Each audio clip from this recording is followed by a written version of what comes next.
When an eagle is about to attack, it will fly low and draw in its wings.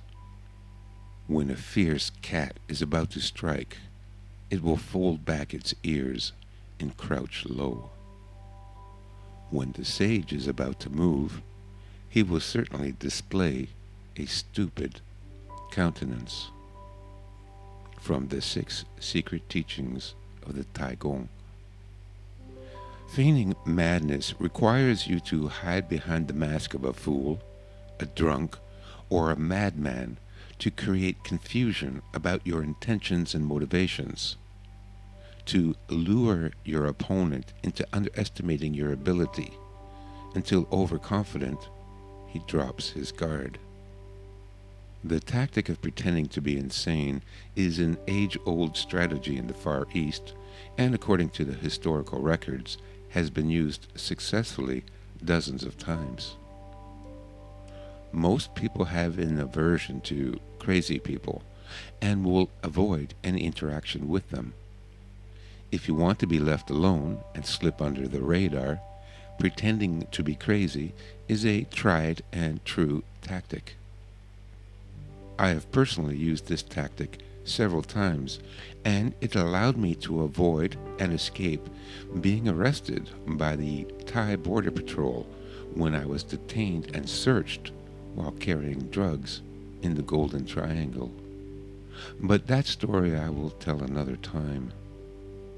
Long before I wrote the 36 Strategies of Ancient China, in which this strategy appears, I learned about it from my uncle Cor in Holland. The year was 1944, and the Netherlands, like most of Europe, was starving. The Allied bombing and strafing had succeeded in cutting off all supply chains, and there were few means of obtaining food.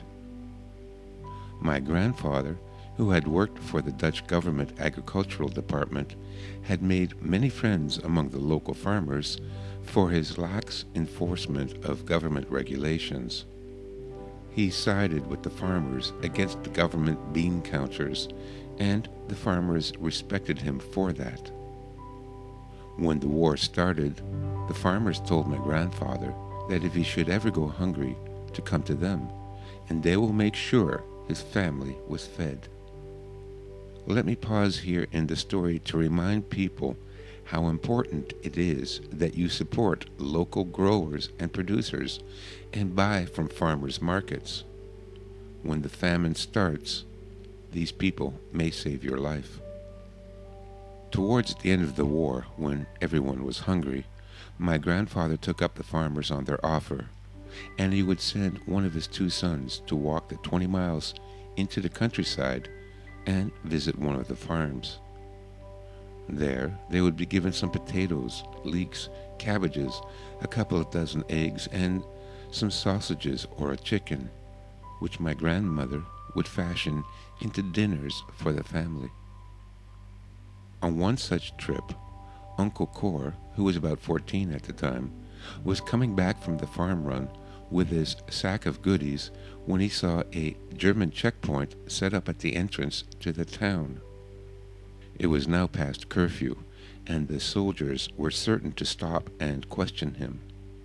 By this time in the war, the Germans had lost so many men that German patrols were told to keep a lookout for healthy males aged 13 and up that would be detained in press gangs and sent off to Germany to work in one of the factories. With all roads into town blocked with a checkpoint, Uncle Cor had to figure out how to get past the soldiers without being kidnapped and the food confiscated. With the damp fog of a Dutch evening rolling in, Cor got a runny nose, so he blew the snot out of his nose and let it drip down his face. Then he started to drool and let spittle drip down his neck.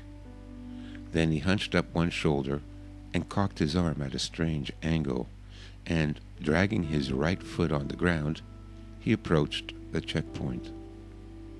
The guards questioned him, but he pretended not to understand, and instead twitched his head side to side, as if having a seizure.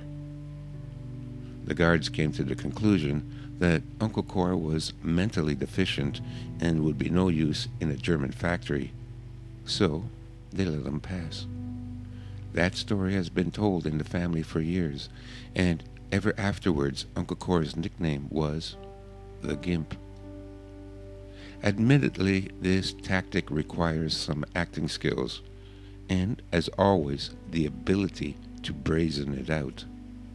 There are dozens of variations on this strategy, and I will leave it up to the listener to decide when and if to use this tactic to avoid an escape, arrest, and detention.